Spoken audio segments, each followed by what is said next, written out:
रास्ते में कई स्पिरिट बीस्ट्स और हुआन बीस्ट्स भी थे। उन्होंने अनुमान लगाया कि यदि उन्हें पूरी गति से यात्रा करनी है तो उन्हें कम से कम 1 सप्ताह का समय लगेगा। आसमान में अंधेरा हो रहा था, लेकिन ये हुआन ने अपने कदम नहीं रोके। दूसरों के लिए ये रात का समय था और वहाँ कई आत्मा जानवर और हुआन जानवर घूम रहे थे, लेकिन ये हुआन के लिए ये यात्रा करने का सही समय था।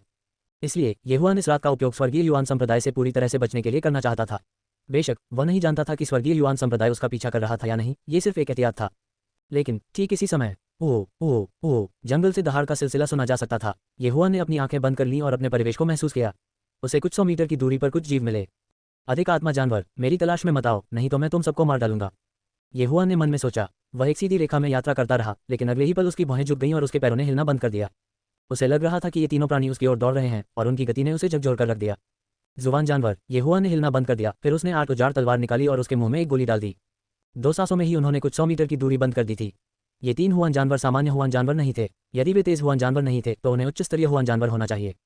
दहाड़, जब ये 3 हुआन जानवर ये हुआन के करीब पहुंचे तो उनकी गति धीमी हो गई। उन्होंने गहरी दहाड़ निकाली और धीरे धीरे ये हुआन की ओर चल पड़े। भेड़िए, ये हुआन ने इन 3 हुआन जानवरों की प्रजाति का अनुमान लगाया। वहीं अभी उनकी स्पीड के हिसाब से उनका एक मोटा अनुमान था। ये 3 गहरे जानवर कम से कम लेट मॉडल कोर क्षेत्र में गहरे जानवरों जितने मजबूत थे। वे सभी बहुत मजबूत थे।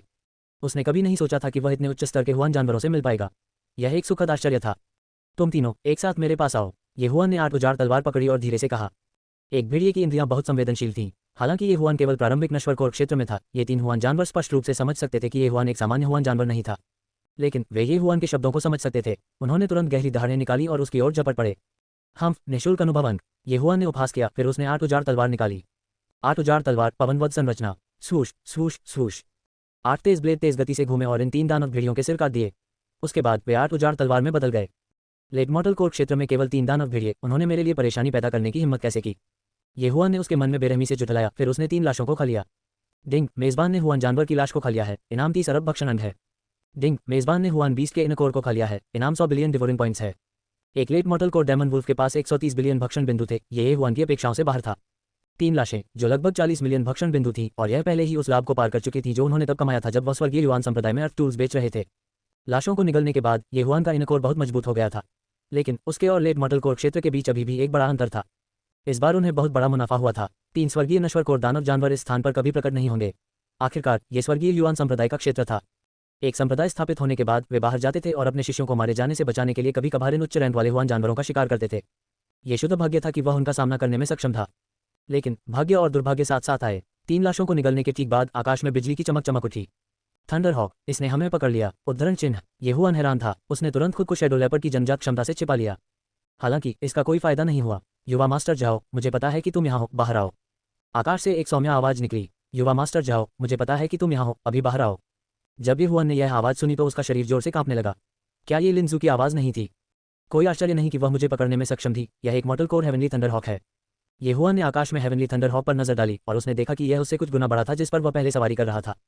उसने कुछ नहीं कहा और बस चुपचाप चला गया। शायद ये वह शोर था जो उसने अभी किया था जिसने लिंजू का ध्यान आकर्षित किया था। ये हुआन हेवनली युआन संप्रदाय के सभी 5 अर्थ कोर योद्धा यहाँ हैं और 10 divine core heavenly thunder hawks भी हैं। बच नहीं पाओगे, अब बाहर आओ।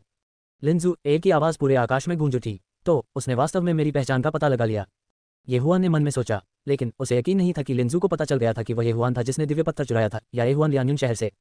ये देखते हुए कि ये हुआन ने कोई जवाब नहीं दिया, लिंजू ने आगे कहा, ये हुआन, यदि आप दिव्य पत्थर सौंपते हैं तो मैं अपने मालिक से आपको छोड़ने के लिए कहूंगा, क्योंकि हम एक ही स्थान से हैं। ये लड़की बहुत स्मार्ट है, ऐसा लगता है जैसे वह जानती है कि मैं अभी उसे धोखा दे रहा था। ये हुआन ने मन में सोचा, लेकिन वह इतना मूर्ख नहीं था। मूर्ति के आकार का दिव्य पत्थर अन्य सभी 4 क्षेत्रों की तुलना में अधिक मूल्यवान था। भले ही उसने कहा कि उसके पास यह नहीं है, स्वर्गीय युआन संप्रदाय उस पर कभी विश्वास नहीं करेगा और वे केवल ये सोचेंगे कि उसने दिव्य पत्थर छिपा दिया है। सरल शब्दों में, अगर वह पकड़ा गया तो वह एक भयानक मौत मर जाएगा। इसलिए एकमात्र विकल्प दौड़ना था। जिस हेवनली थंडर हॉक पर यह लड़की सवार है वह एक गहरा जानवर है। जब मैं पूरी गति से दौड़ रहा होता हूं तो यह मुझे भी पकड़ सकता है। मुझे उसे मारना होगा। ये हुआन अभी भी सोच रहा था। ठीक इसी समय आकाश में अचानक एक आतिशबाजी दिखाई दी। धमाका। ये हुआन की अभिव्यक्ति बदल गई और उसने धीमी आवाज में कहा, धिक्कार है, अभी भी एक संकेत है। वह अब और छिप नहीं सकता था। यदि अधिक लोग आते तो उसके पास भागने के लिए कोई जगह नहीं होती और उसे इसे जल्द से जल्द समाप्त करना पड़ता। बिना किसी हिचकिचाहट के उन्होंने अर्थ रैंक धनुष और तीर निकाला और शूटिंग शुरू कर दी। Mid rank earth rank martial skill fire dragon arrow. हफ हफ, एक लंबा उग्र सांप जमीन से बाहर निकला। एक पल में ये 100 मीटर को पार कर गया और divine core heavenly thunder hawk से टकराया। तुरंत 2 आकृतियां आकाश से उड़ गईं। लिंजू, वह एक स्वर्गीय नश्वर कोर योद्धा था, इसलिए निश्चित रूप से वह अपनी मृत्यु तक नहीं गिरेगा। ये हुआन उससे परेशान नहीं हो सकता था। उन्होंने अपने यूनिवर्स रिंग से कुछ चीजें निकालीं। वे मानव आकार की संरक्षक कठपुतलियां थीं। सभी दिशाओं में भागो, रुको मत। येहुआन ने इन चरम ट्रू प्रोफाउंड दायरे की संरक्षक कठपुतलियों को सक्रिय करने के लिए अपने जिंदानसार का उपयोग किया। एक पल में वे एक हुड़दंग में तितर-बितर हो गए। ये तो बस उसका आवरण था। हमारा ठिकाना पहले ही उजागर हो चुका है। वे निश्चित रूप से यहाँ दौड़ेंगे और सोआरिंग स्काई मैंशन का पीछा करेंगे। चूंकि यह मामला है, मैं रिवर्स सोच का उपयोग करूंगा और वापस भागूंगा। उद्धरण चिन्ह। येहुआन की आंखें चमक उठीं और वह अचानक पलट गया। अपनी उन्नत छाया तेंदुए की रक्त रेखा पर भरोसा करते हुए वह पूरी तरह से छाया में छिपा हुआ था। उनके पास एक उन्नत कंसीलमेंट पल भी था, यहाँ तक कि अगर कोई वहां से गुजरता तो भी वे उसे नहीं खोज पाते। टीएस, क्या आपको लगता है कि आप मुझे सिर्फ अपने साथ पकड़ सकते हैं? येहुआन ने उसके मन में उपहास किया। अचानक उनके दिमाग में एक विचार आया। जब तक वह इन हेवनली थंडर हॉक्स को एक एक करके मार गिरा सकता है, तब तक वह अधिक सुरक्षित रहेगा।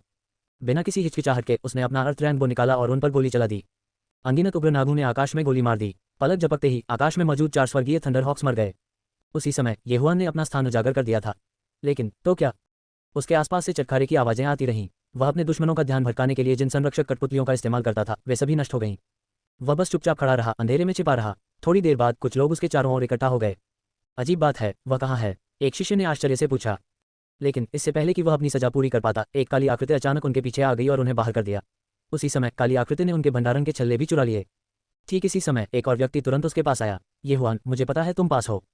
यह कोमल आवाज येहुआन के कानों में पड़ी। बिना किसी संदेह के ये लिंजू एर था। येहुआन ने उस पर कोई ध्यान नहीं दिया। वह चुपचाप उसके पास आया और उसकी छाती पर थप्पड़ मारा। उसी समय उसने उसके मुंह में एक गोली डाल दी। सोंग सुईजी का अपहरण करने के लिए उसने जिस तरीके का इस्तेमाल किया था, उसी तरीके का इस्तेमाल आज फिर से किया गया। लेकिन इस बार जहर थोड़ा महंगा था। इसकी लागत 100 बिलियन डिवोर पॉइंट थी। येहुआन को अपने दिल में बहुत दर्द महसूस हुआ। ये क्यूई डिस्पर्सिंग पिल विशेष रूप से क्यूई डिस्पर्सिंग पिल से निपटने के लिए बनाई गई थी।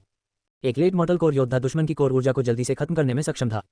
लिंजू के शरीर में क्यूई डिस्पर्सिंग पिल इंजेक्ट करने के बाद येहुआन ने तुरंत उसे पकड़ लिया और मुस्कुराते हुए पूछा, तुमने मुझे कैसे पहचाना? मैंने किसी को लियान्यून शहर वापस भेज दिया। उन्होंने कहा कि आप गहन सूर्य साम्राज्य में नहीं थे और कई चरम सच्चे गहन क्षेत्र की कठपुतलियां थीं। तो मैंने अनुमान लगाया कि आप सोआरिंग हेवन मैंशन में प्रवेश कर चुके होंगे। लिंजू ने उसे अपना अनुमान बताया। जब येहुआन ने उसकी बात सुनी तो वह मुस्कुराया और कहा, आप वास्तव में स्मार्ट हैं। लेकिन मुझे उम्मीद नहीं थी कि आप केवल 2 वर्षों में मॉडल कोर क्षेत्र में पहुंच जाएंगे। इसमें कोई आश्चर्य नहीं कि आपने सगाई तोड़ दी और मुझे शर्मिंदा किया। सगाई तोड़ने का विचार मेरा नहीं था। मुझे ये भी उम्मीद नहीं थी कि आप स्वर्गीय युवान संप्रदाय में आएंगे।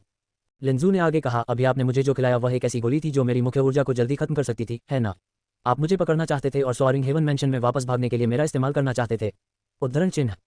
मैं सीधे वापस जाना चाहता था, लेकिन आप लोग मेरा पीछा करते रहे। इसलिए मेरे पास आपकी पूर्व मंगेतर का अपहरण करने के अलावा कोई विकल्प नहीं था। येहुआन ने असहाय होकर अपना सिर हिलाया। क्या आपको लगता है कि आप ये कर सकते हैं? लिंजू ने अचानक कुछ ऐसा कहा जिसका कोई मतलब नहीं था। येहुआन आश्चर्यचकित था, लेकिन अगले सेकंड में उसकी आंखें अचानक खुल गईं। क्यूई डिस्पर्सिंग पिल द्वारा लिंजू के शरीर में कोर ऊर्जा पूरी तरह से समाप्त हो जानी चाहिए थी। अभी भी कुछ क्यों था? इसके अलावा ये पहले से भी अधिक घना था। अच्छा नहीं।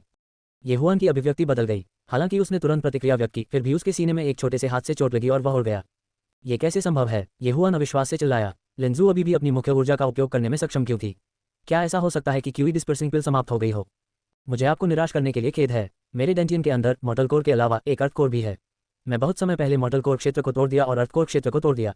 लेकिन मेरी शिक्षिका ने कहा कि मैं बहुत तेजी से आगे बढ़ रही हूँ, इसलिए उन्होंने मेरे अर्थ कोर को सील कर दिया और मुझसे कहा कि मैं अपनी नींव को मजबूत करना जारी रखूँ। लिंजू ने धीरे धीरे समझाया। अब येहुआन अंततः समझ गया। ऐसा इसलिए नहीं था क्योंकि भक्षण प्रणाली नकली थी, ऐसा इसलिए था क्योंकि लिंजू एक अर्थ कोर योद्धा था। धिक्कार है, एक 17 वर्षीय अर्थ कोर योद्धा। आपकी प्रतिभा ने मुझे सचमुच आश्चर्यचकित कर दिया है। लेकिन क्या आप सचमुच सोचते हैं कि आप मुझे सिर्फ इसलिए हरा सकते हैं क्योंकि आप अभी अभी पृथ्वी कोर क्षेत्र में पहुंचे हैं? येहुआन ने 8 उजाड़ तलवार निकाली। मैंने कभी नहीं सोचा था कि आप एक दिन से भी कम समय में प्रारंभिक नश्वर कोर क्षेत्र में पहुंच जाएंगे।